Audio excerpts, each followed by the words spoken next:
Alright, what's going on, guys? It's Valrico here, and today I want to talk about why I love E3.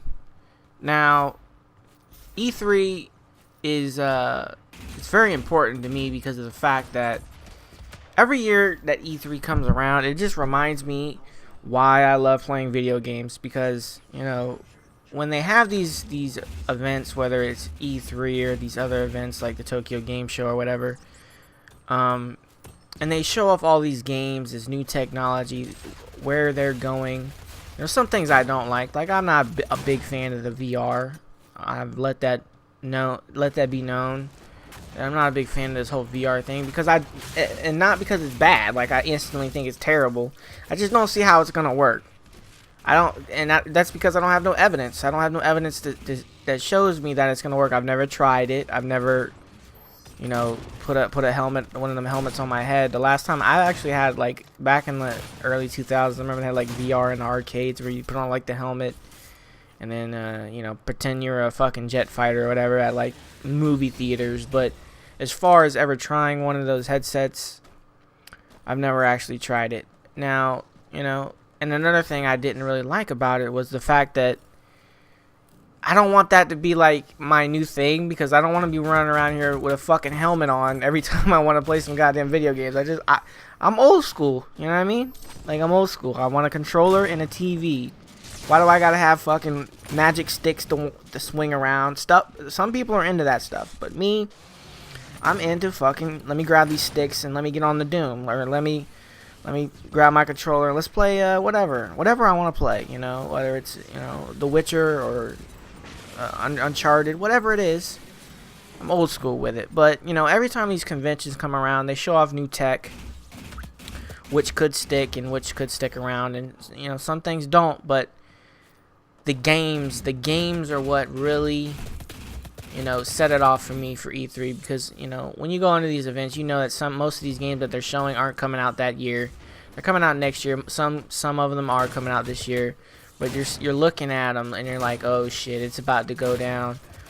Pockets are definitely going to be light when these games come out. Pockets are definitely going to be light, but it always reminds me of why I love gaming in general, and just the fact that, dude, when I seen like for the PlayStation convention specifically, because they were like, I don't watch any of the conventions. I only live stream I watched of any of the E3 was basically Battlefield 1. I just wanted to see gameplay of Battlefield 1. I wanted to see that multiplayer gameplay.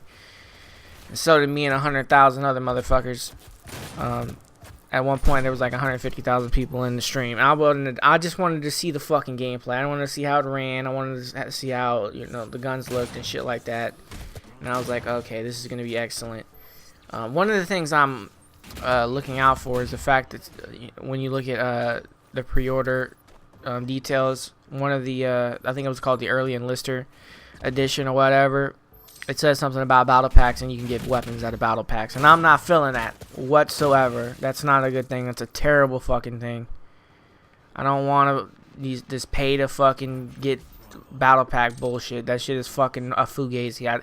That's why I stopped playing Call of Duty. That alone is what caused me to stop playing Call of Duty, because it's like, bro, I pay for the DLC, the $100 DLC, and then I don't get the weapons that I deserve. So I'm probably, what I'm probably gonna do with Battlefield 1 is buy the $59 edition, because I'm suspicious on this shit until they clear it up or shit like that. But back to the point at hand. When you look at all these games, like Kojima came up there with the fucking, I forgot what the game, I think it's called like Death Stranger or Stranded or whatever. Death Stranded, with Norman Reedus, the guy from The Walking Dead who rides the motorcycles. I keep forgetting his name. I don't remember none of these characters' names in shows. I just know Rick and Carl. Carl, you gotta stay with the group, Carl. Like, I don't remember none of these characters that well. Maybe it'll come to me before the end of the commentary. But when you look at all these new games coming out, it's just like, oh, it's such a great feeling. You get excited. You're like, dude, I can't wait to get my hands on these games. There was just so much shit. Like, the reason why I don't make an entire video on all the things that happened to E3 is because there's just so much shit. Like, we all know what happened. I didn't live stream, you know, the PlayStation conference, and I was just looking at my Twitter, and it was just exploding with game after game. They're talking about Crash Bandicoot coming back. They got a Spider-Man game. I guess it's supposed to be an exclusive, which sucks because I don't like exclusives. Because I would like to have Xbox players play Sony games and vice versa. I don't like to have, you know, people left out and not being able to play. Because first of all, it limits your player base, and you know, shrinks your community. So, you know, imagine if Uncharted was on both systems, it would be huge. You know what I mean? To say the least. But it is what it is. You know, back to the point at hand. It's just amazing every time E3 rolls around. I'm not one of those people that would want to go to E3 unless somebody, you know, asks for me to go, or a company, you know, said, hey, we'll fly you out and you know, feed you or whatever. You know what I mean? You gotta feed me, son. Then I would go. But I'm not gonna just go to these. I wouldn't just go to these events to hang out because it's too much fucking people, and I'm a loner. I like to be at the crib playing video games and not talking about video games and huddling up with people who don't play games. You know what I mean?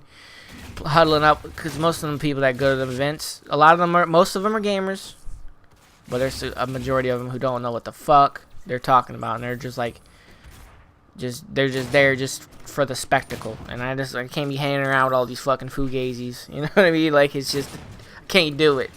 I don't like being around a lot of people. I don't trust a lot of people. You know, especially with the recent Orlando shooting, the terror attacks. You know, I don't want to be around a lot of people. I don't trust nobody. Everybody's a suspect nowadays. And by the way, that shooting, you know, it's really terrible. It's got me depressed because I'm from Florida, so I consider everybody in Florida my people. Those are my people. So, you know, it's just, you know, rest in peace to all those people that died in that heinous, disgusting attack by those Islamic extremists, because that's what they are, and people don't want to call them that. They want to just, you know, dance around the subject, and it's disgusting, and it's just sad. But you know, what are you gonna do? We gotta pick up and move on as Americans, because we're not gonna back down from anybody, because we're in the United States of America. We don't cower from no one. But nevertheless, like and subscribe, all that bullshit. I hope you enjoyed the video. If you did, hit the like button. Twitter.com/Valrico, YouTube.com/Valrico, and I'm out of this bitch. Peace.